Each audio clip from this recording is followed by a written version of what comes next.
el día de hoy quiero hablar acerca de la resurrección de Jesucristo. No sé si usted ya, bueno, usted lo ha visto mucho, ¿no? Usted ha sabido de lo que se trata este acontecimiento, pero es más que un acontecimiento, hermano. Es algo que nos dio a nosotros vida y nos dio vida eterna. Y es momento de celebración, ¿no? La resurrección es momento de que usted celebre. Por eso cantábamos, no, la verdad no estábamos preparados con ese canto, ¿no? Les soy sincero, nos salió así como que, yo creo que mejor que los otros que ensayamos. Pero nos salió así como que, no hay que cantar ese, ¿no? Para que, y cantábamos, ¿no? El de celebrar a Cristo celebrando, ¿no? Y es motivo de celebración el saber que Cristo resucitó. Porque si Cristo resucitó, quiere decir que Él vive. Y si Él vive, quiere decir que nuestra fe no es en vano. Y usted está aquí porque Cristo vive. Porque Cristo resucitó al tercer día y venció la muerte, ¿no? Y venció al pecado. Y eso es motivo de celebración, hermano. No sé si usted está contento de lo que un día como hoy, hace más de 2000 años aconteció, que fue que Cristo venció a la muerte. A Jesús, hermano, no lo mataron en secreto, sino que fue algo público, fue una humillación realmente. En aquel tiempo, bueno, ya se lo he dicho muchas veces, mataban en la cruz a los peores, a los peores, a los ladrones, asesinos. Y así murió nuestro Señor Jesús, crucificado en una cruz públicamente, ¿no? Lo mataron de verdad. No fue que lo dejaron medio vivo, no, lo mataron en verdad. Y eso fue como le llamamos el Viernes Santo, ¿no? El Viernes Santo a Jesucristo suena algo muy fuerte y serio, ¿no? Lo mataron, pero es la realidad. Es la realidad, ¿no? Murió, Él murió.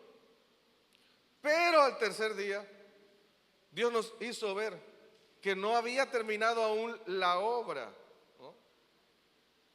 Que Dios tenía un plan para todo lo que había acontecido, para todo lo que había sucedido y todo lo que se había profetizado desde antes. Todo lo que se había profetizado culminó, hermano, con la resurrección de Jesucristo. Todas las profecías, todo lo que anunciaron los profetas acerca de esto se culminó en la resurrección. Y por eso celebramos y por eso estamos contentos de que Jesucristo haya venido a la tierra. Vamos a Mateo 28, búsquelo ahí en su Biblia. Ahí en su Biblia, ahí sentadito. Yo creo que ahí está. Lo voy a leer. No sé si usted me puede seguir con su vista. Préstame otro micrófono que este ya se descargó. Ok.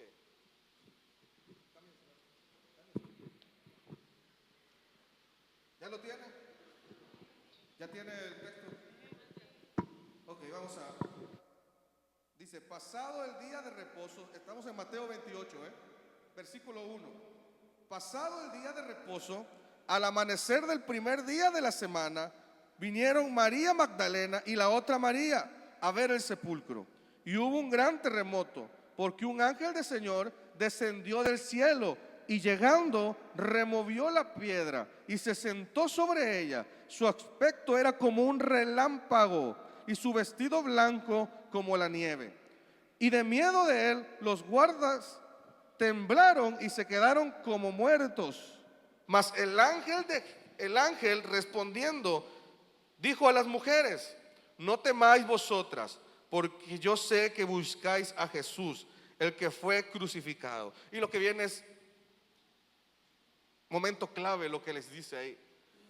No está aquí, no está aquí, pues ha resucitado, como dijo: venid, ved el lugar donde fue puesto el Señor. Hermano, esa frase es asombrosa y engloba muchas cosas. No está aquí, pues ha resucitado, hermano. Esa frase se nos tiene que quedar en nuestro corazón todos los días. No nada más en estas fechas, todos los días. Se nos tiene que quedar esto en nuestro corazón. Ya no está en la tumba porque Él ha resucitado. El lugar de la muerte quedó vacío. El sitio donde estaba quedó sin un cuerpo, porque Él había resucitado. Se levantó, venció a la muerte. Se levantó como había Él dicho. ¿Qué quiere decir como había Él dicho? Pues Jesús cumplió exactamente lo que había prometido que iba a pasar. Y eso nos abre también a nosotros una esperanza, hermano. Porque si Dios nos ha dicho algo, tenga por seguro que Él lo va a cumplir. Si las promesas del Señor, hay promesas en nuestro corazón de parte de Dios. Y eso nos tiene que llenar de esperanza, no de desesperación. Porque muchos de nosotros nos llenamos de desesperación esperando las promesas, porque a nadie le gusta esperar. ¿A quién le gusta esperar? Yo creo que a nadie. No, quisiera que fueran las cosas rápido. Pero si Cristo resucitó, tenga por seguro que sus promesas son para siempre. Y el pueblo que lo crucificó pensaron que había terminado todo, pero Dios apenas estaba comenzando, hermano. Creyeron que lo habían matado, pero solamente ellos nos dieron la oportunidad, porque Jesucristo abrió el camino para nosotros. Nosotros no teníamos ni parte ni suerte, para que usted lo sepa. Nosotros no teníamos nada que ver, pero en esa muerte y en esa resurrección Jesucristo nos incluyó. Nos dijo: miren, ustedes pues no tenían nada que ver aquí, pero yo por amor a ustedes los adopto como mis hijos y los pongo parte del plan que tengo. Y eso también es maravilloso, porque increíble es que yo no era nada y ahora soy. Usted no era nada y ahora es. ¿Qué es usted? Un hijo de Dios. Un hijo de Dios gracias al sacrificio. Pero pensaron, y yo creo que también el infierno ha de haber pensado, o se ha de haber burlado y ha de haber dicho: lo matamos por fin, lo asesinamos por fin. Pero oh sorpresa, hermano, al tercer día la tumba estaba vacía. Oh sorpresa, hermano, que al tercer día Él venció la muerte. Oh sorpresa, hermano. Y cuando llegaron los soldados, y algunos dijeron: pues quién sabe dónde está. ¿Sí se acuerdan de la historia? Dice: pues yo creo que se lo robaron. ¿Qué quiere decir eso? Señal de que no había nadie. Dice: pues yo creo que se lo robaron. Eso significa que algo pasó ahí, porque nadie dice se robaron algo nada más porque sí. Cuando usted dice se robaron algo, ¿por qué es? Porque ya no está. Usted lo dejó ahí y ya no está ahí. Los soldados romanos han de haber dicho: bueno, yo tenía ahí a Jesucristo y ya no está. ¿Dónde estará? Se lo robaron, decían ellos, ¿no? No podían entender, no podían explicarse el por qué en esa tumba no había nadie, hermano, porque ellos colocaron a alguien ahí. ¿Se imagina? ¿Se imagina el asombro de estos soldados? Ahora, aquí hay algo también asombroso. ¿Quiénes fueron los primeros en enterarse de que Jesús había resucitado? ¿Las qué? Las mujeres. Ahorita le voy a decir por qué es importante saber esto. Antes, las mujeres no tenían ningún valor. Su palabra no era creíble. Entonces, que si las mujeres iban corriendo a decirle a los demás, ¿qué iba a decir? que eran mentirosas. Pero hermano, Dios les escogió como primeros testigos. ¿Por qué? Porque no era tratar de convencer a los demás, sino que era una historia que no podía ocultarse. Era una historia que en la historia misma revela que todo fue verdad. Que todo fue verdad. Y eso es algo que también a nosotros nos tiene que llamar la atención. Cómo Jesucristo, en lugar, hermano, de tratar de convencer en ese mismo instante, dejó que la misma historia hablara por sí misma de Él. Si alguno de ustedes no cree en la resurrección, yo le invito a que lea de historia. Yo le invito, hermano, que se vaya a internet o donde sea, donde usted quiera leerlo. Busque en la historia. Y ahí está.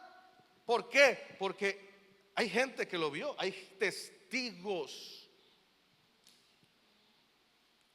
Búsquelo para cuando alguien le diga, eso no es cierto, usted diga, sí es cierto, es real, la historia lo dice. No nada más convencer por convencer, porque Jesucristo puede convencer a quien sea. Pero no se trata de convencer por convencer, sino que usted entienda que es real, que es real, que es verdadero. Eso es el punto.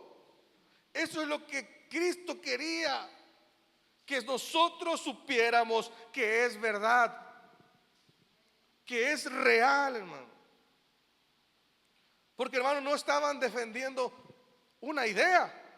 ¿Qué estaban defendiendo? Cuando usted presencia algo y otra persona le dice que no es cierto, ¿usted qué hace? Defiende lo que ha visto, defiende lo que vio. Y estas personas defendían lo que habían visto, porque no se los contó nadie. Ellos lo vieron con sus ojos, hermano. Y hermano, siguiendo la lógica, ¿quién muere por una mentira? ¿Usted moriría por una mentira? ¿Usted moriría por algo falso? Los apóstoles, los seguidores de Jesús, todos murieron, hermano. Pero no solamente fue por una idea, fue porque ellos creían que era real, porque lo habían visto y vivido. A nosotros ahora nos toca creer, vivir por fe. Pero también usted puede meterse a la historia de Jesús y lograr entender todo lo que aconteció aquel día. Porque si yo se lo narro aquí, no vamos a terminar el día de hoy. Le podría yo explicar desde el siglo I, año 33. Y así, pero no acabo aquí hoy. Pero es real, hermano. Y las mujeres, estas mujeres fueron al sepulcro, pero no fueron con alegría, hermano. No fueron con alegría. Ellas no fueron diciendo, ay, vamos a ver que Jesús resucitó. Mira, no. ¿Cómo iban las mujeres? Tristes, con lágrimas en los ojos, su corazón estaba roto. Su corazón estaba roto. Fueron a buscar a un Cristo muerto.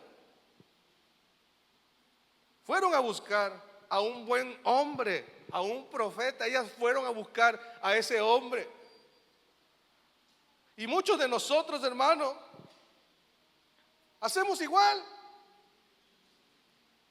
Decimos que amamos a Cristo, pero lo vamos a buscar como si Él no hubiera resucitado. Ya vienen las pedradas.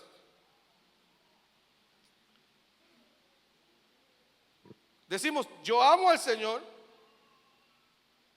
pero parece que lo tenemos todavía en la tumba. No sé si me alcanza a entender esta analogía. Creemos en Dios. Yo creo que usted cree en Dios. Yo eso, mire, lo tengo clarito. Y le voy a decir algo y no se me ofenda.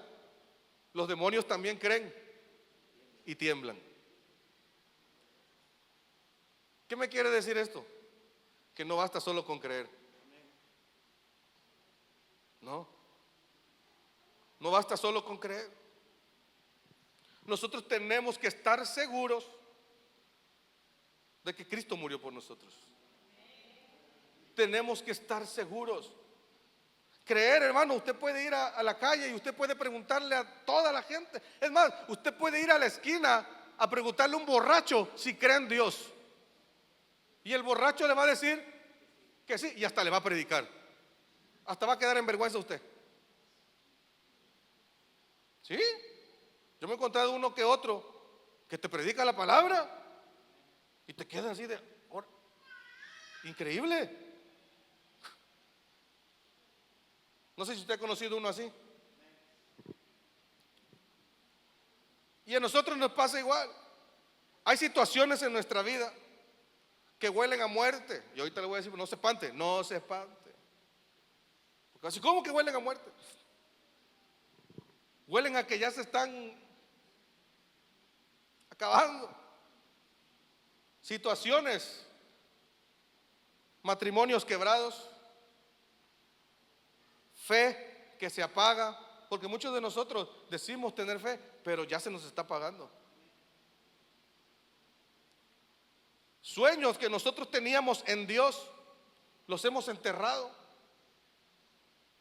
Todas esas cosas, culpas que vienen a nuestro corazón y a nuestra mente y no se van.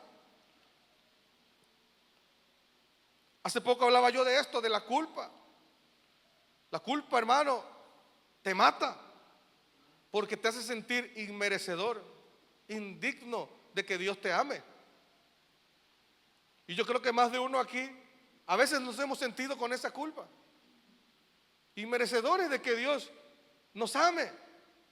Pero déjame decirte algo: si Cristo resucitó y Él vive, tú tienes que vivir. Tú tienes que ser restaurado. Tú tienes que vivir en esa plenitud. Dice la palabra que donde está el Espíritu de Dios, ahí hay libertad. Y si Cristo murió, resucitó, el Espíritu Santo mora en usted. Mora en cada uno de nosotros. Y donde está el Espíritu de Dios, ahí hay libertad.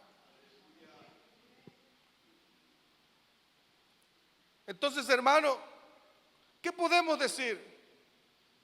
¿Qué podemos decir si Cristo ya lo dijo todo? Si Cristo ya dijo todo. Yo a veces quisiera tratar de entender, tratar de expresar todo esto. Pero hermano, ya a veces me quedo pensando, digo, si nosotros no lo entendemos con una mirada, podrán venir miles de predicadores a decirnos y no vamos a entender. Podrá usted escuchar 1000 predicaciones, pero usted no va a entender. Pero ¿sabe cómo es que usted va a entender? Abriendo su corazón a Cristo. Que el Señor ilumine su vida, que el Señor ilumine su corazón para que usted pueda lograr ver lo que Cristo hizo por usted, que no es nada más decirlo por decirlo, sino es algo tan hermoso y tan compasivo y tan misericordioso. Porque Dios extendió su misericordia por el ser humano. La muerte fue vencida, hermano. Primera de Corintios 15, ahí lo vemos claramente. Mire lo que dice: entonces cuando nuestros cuerpos mortales hayan sido transformados en cuerpos que nunca morirán, se cumplirá la siguiente escritura: la muerte es devorada en victoria. Oh muerte, ¿dónde está tu aguijón?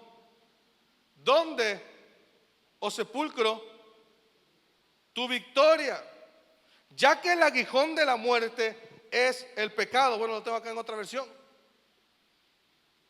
Pues el pecado es el aguijón que termina en muerte, y la ley le da al pecado su poder. Pero gracias a Dios, Él nos da la victoria sobre el pecado y la muerte por medio de nuestro Señor Jesucristo. Es como si Dios le dijera a la muerte: ya no tienes poder. ¿Cuántos tienen miedo a morirse? Yo creo que... Pero Cristo venció la muerte para que nosotros tengamos vida. Mira, la muerte debería ser el gozo del cristiano. La muerte debería ser nuestra alegría. Pero yo le podría decir a usted: ¿se quiere morir? Va a decir: ni que estuviera loco. Pero Pablo decía: pues yo quisiera estar aquí con ustedes, pero mejor me es estar allá con mi Dios. Eso decía Pablo. Y decía otra: para mí el vivir es Cristo, y el morir es ganancia. Y mire, hermano, esto también es parte a que usted reflexione un poco. ¿Cuántos de nosotros no hemos perdido muchas cosas? Hemos perdido, bueno, al menos personas que amamos. Y es verdad, lloramos, nos entristecemos. Pero este texto y otro, ¿no?, que está por ahí, que no recuerdo ahorita la cita, que dice que nosotros lloramos, pero no como los que no tienen esperanza. Lloramos, pero sabiendo que hay esperanza en Cristo. Que aunque nuestro cuerpo ya no esté, sabemos que vamos a vivir para siempre con Dios, con Cristo, con Él. Y la tumba ya no es el final, sino simplemente es una puerta. Una puerta que nos da paso a entrar a la vida eterna. Hermano, cuando alguien fallece en Cristo, no crea que se va a ir sufriendo. No. Cuando alguien fallece en Cristo, no crea, hermano, que va a decir: ay, no puede. No. Al contrario, deleitoso es. Dice otro texto que el Señor se goza con la muerte de sus santos. Y usted dice: bueno, ¿por qué el Señor se goza con la muerte de sus santos? Él se alegra. Pero esto también nos abre el panorama de entender el sacrificio tan grande que hizo Cristo. Porque nada de eso hubiera sido posible sin que Cristo hubiera resucitado. Si Cristo no hubiera resucitado, hermano, viviéramos en condenación eterna. Y cuando Él resucitó, dice que Él se apareció a algunos. Primero se apareció, pues ya vimos que a las mujeres, ¿no? Bueno, se dieron la noticia, y se apareció a los que iban camino ¿a dónde? A Emaús. ¿Ellos qué eran? Discípulos. Escuche, eran discípulos. Dice la Escritura que iban caminando y se les emparejó y no lo conocieron. Iban hablando y decían: bueno, pues fue un buen hombre, ¿no? Fue un profeta de Dios. Iban tristes. No, pues, como que decían: ya fue. Pero la Escritura narra que cuando llegaron a la casa, partió el pan y sus ojos se fueron abiertos y lograron entender que era el maestro. Pero ¿qué quiere decir, hermano? Que Cristo no se Cuando resucitó no fue hacia gente grande, no fue hacia los poderosos, no fue hacia a los príncipes, fue por las personas que sabía que iban a necesitar. Fue hacia los quebrantados, fue hacia los necesitados, y hasta el día de hoy Cristo hace lo mismo. Fue contra estas personas. Dice la palabra que había discípulos escondidos tras la muerte de Jesús. Discípulos escondidos, tenían miedo de los judíos, así dice la palabra. Tenían miedo de que los fueran a matar también. Y fue el Señor y entró. ¿Y qué dijo? ¿Usted ha leído eso? Fue a esas personas que estaban escondidas y entró y ¿qué le dijo? Le dijo, ya ves, te dije, ya ves que iba a pasar. No, llegó y dijo, paz a vosotros. Y es que, hermano, tenemos que llegar a entender que cuando Cristo llega a un corazón, no viene a reclamar nada. No viene a decirte, oye, mira, es pecador que eres. No, simplemente llega y dice, paz a vosotros. Y Dios trae paz a nuestro corazón. Dios trae paz y tranquilidad. Esa paz que quizás no lo entiende, pero ahí está. Él se acercó a los quebrantados, a los que estaban confundidos, a los que ya no entendían nada. Se fue a buscar a Pedro, que lo había negado. ¿Usted ha negado alguna vez al Señor? Pedro lo había negado. Y Jesucristo fue a buscarlo. Pedro no fue a buscarlo a él. ¿A poco usted cree que Pedro fue a asomarse aunque sea? O a preguntar, oye, ¿cómo? No, imagínense. El pilar de la iglesia.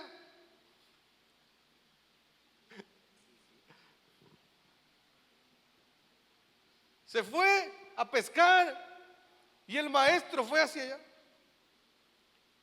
Y le dijo, hey, Pedro estaba pescando. Para colmo, no estaba pescando nada.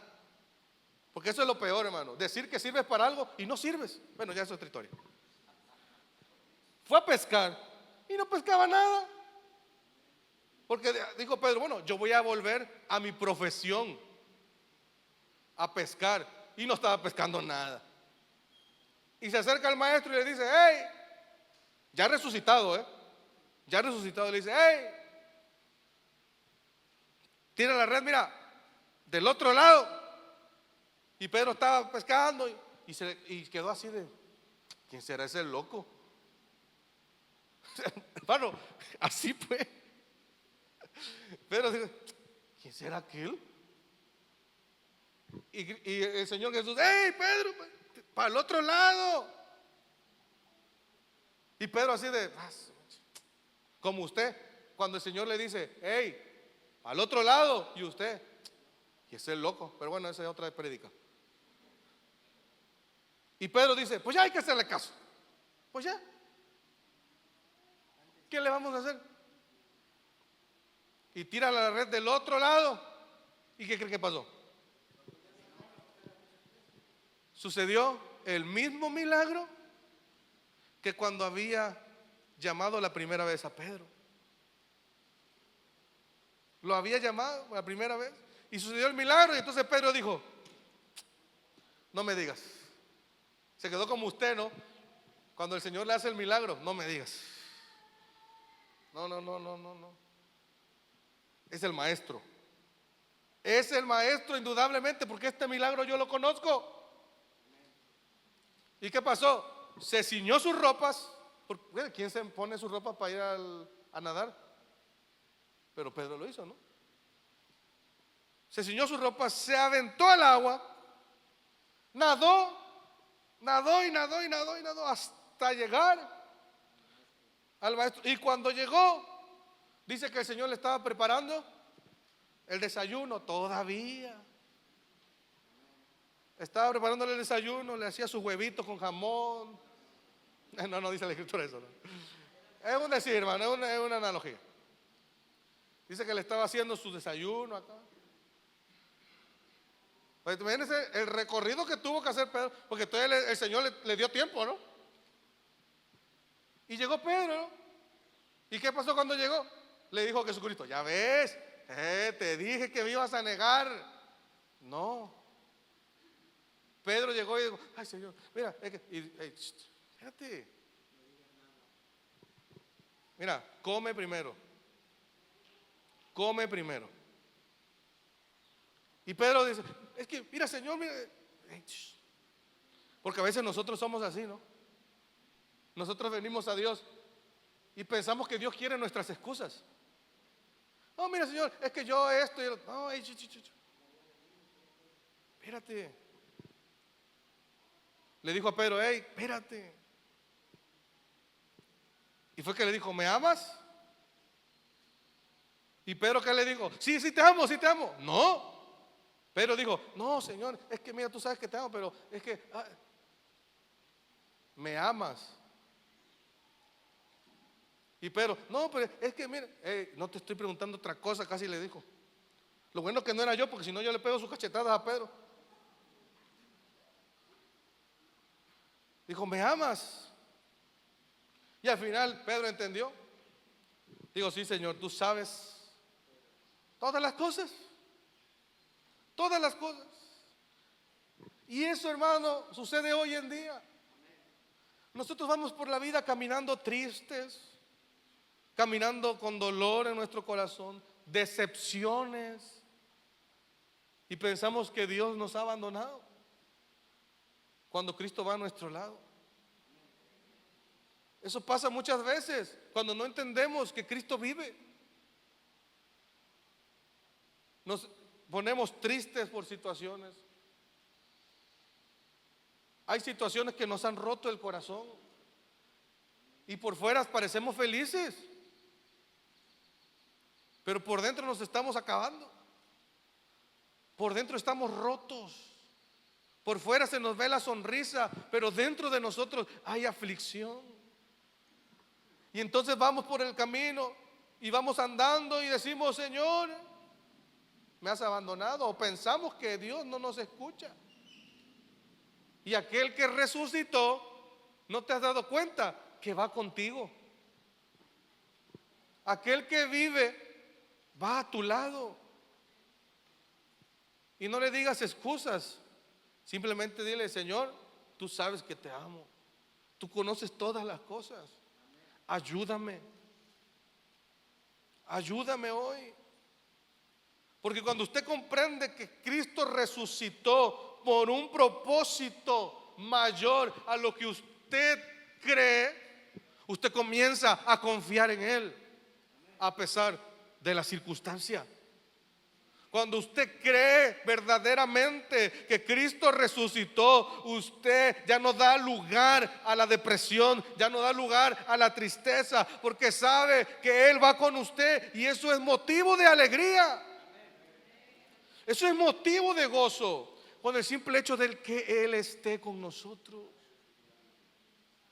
Con el simple hecho de que Él no se vaya.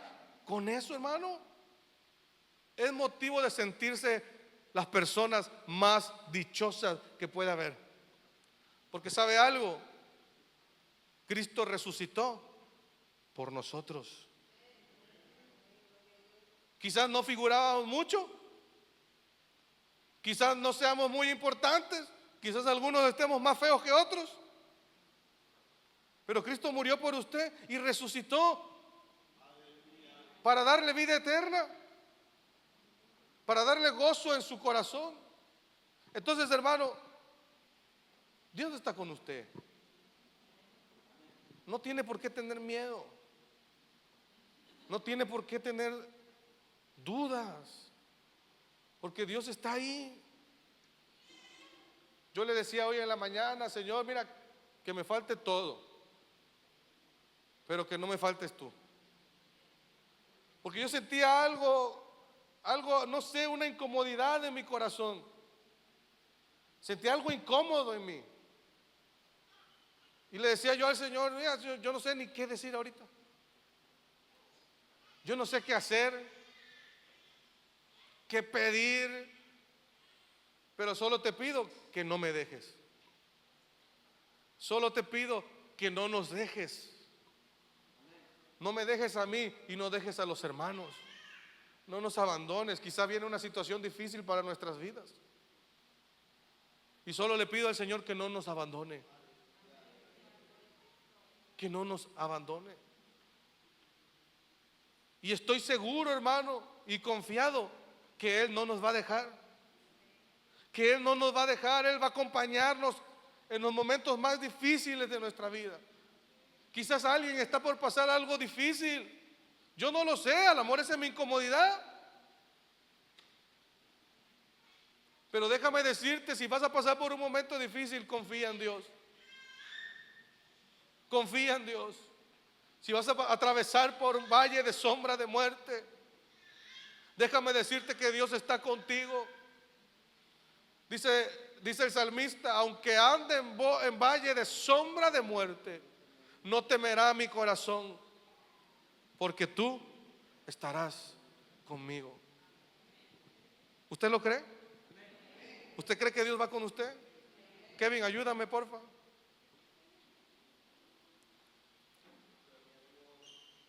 Al final, hermano, Dios nos ama de un amor, con un amor tan grande, que cuando Él estaba en esa cruz,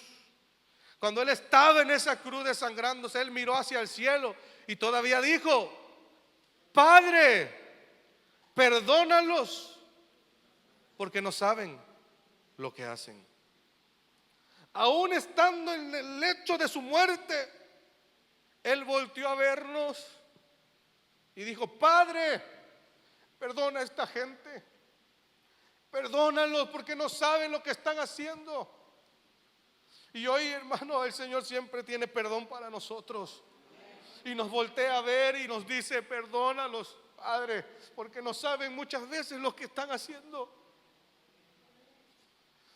Imagínese, hermano, usted en su lecho de muerte, que alguien lo estuviera matando. Yo creo que lo que menos pensaría usted es perdonar a esa persona. Lo que pensaríamos tú y yo, si nada más nos hacen algún daño a ti y a mí y queremos golpear a la persona casi. Imagínese el Señor Jesús en ese lecho de muerte, mirando hacia el cielo con amor, con misericordia, y diciendo: Padre, esta gente, perdónala. Y Jesucristo todavía está intercediendo por nosotros allá en el cielo, diciéndonos: Padre, perdona a esta gente. Cuando usted falla, hermano, cuando usted falla, ahí está nuestro abogado que dice: Padre, perdónalo. Cuando usted comete un error, ahí está en el cielo nuestro Señor Jesucristo diciendo: Padre, perdónalo, porque no sabe lo que hace.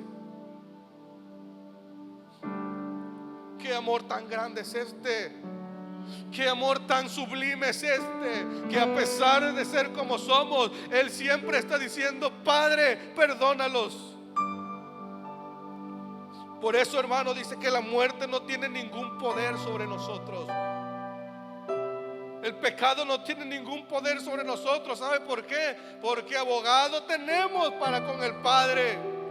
Y ese abogado, hermano, no ha perdido ni una sola batalla. ¿Qué le hace pensar que usted no puede ser perdonado? ¿Qué le hace pensar de que Dios no lo puede levantar? ¿Qué le hace pensar de que Dios no puede restaurar su matrimonio? ¿Qué le hace pensar que Dios no puede restaurar su vida? ¿Qué lo hace pensar eso?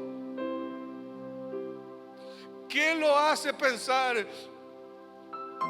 Si Él está con nosotros, ¿quién contra nosotros? Si Él está de nuestro lado, ¿quién contra nosotros? Si Él venció, hermano, nosotros somos más que vencedores porque Él venció. Usted es más que vencedor porque Él venció.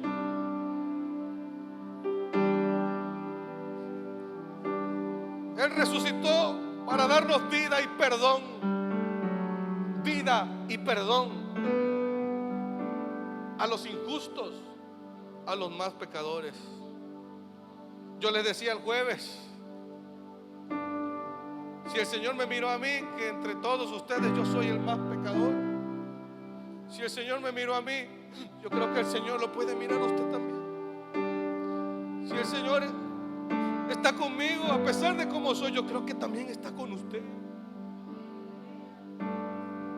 Si yo sé que no me merezco nada y aún así el Señor es bueno, porque Él es bueno. Él es bueno, hermano. A pesar de que nosotros somos malos. Nosotros somos malos, pero Él es totalmente bueno.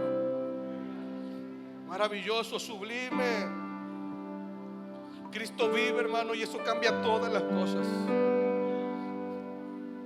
Usted tiene a Cristo en su corazón, y si no lo tiene, llame, dígale: Señor, entra en mi vida, entra en mi corazón. Quiero vivir para ti. Quiero vivir para ti.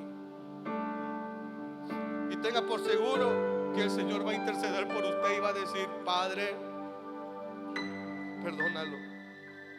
No importa lo que hagamos, hermano. Algunos se ponen a reflexionar y a decir: ay, ¿cómo un Dios tan bueno puede perdonar a gente tan mala? Ay, hermano, pues si es que no depende de nosotros. Nosotros no somos jueces, pero el Señor es un juez justo. Y si el Señor ha perdonado, si el Señor lo perdonó a usted, hermano, yo creo que más de uno aquí era el más malo que puede haber en la vida. ¿Cuántos borrachos había aquí? ¿Cuántos eran borrachos? ¿Cuántos? Bueno, le voy a decir cuántos han drogado, pero le va a dar pena. ¿Cuántos tenían vicios que no podían dejar? Y el Señor los perdonó a pesar de eso. ¿Cuántos de nosotros no hicimos maldades, mentiras, robos, adulterios, fornicaciones, maldicientes, deseándole el mal a otros? Y aún así, a pesar de eso, hermano, estamos hoy aquí. ¿Está usted hoy aquí? A pesar de que usted fue tan malo, yo creo que a veces somos malos también. Y seguimos aquí por la misericordia de Dios, por su misericordia. Él nos quiere perdonar porque Él vive. Dice un canto que nosotros entonamos: porque vive Él, puedo vivir el mañana.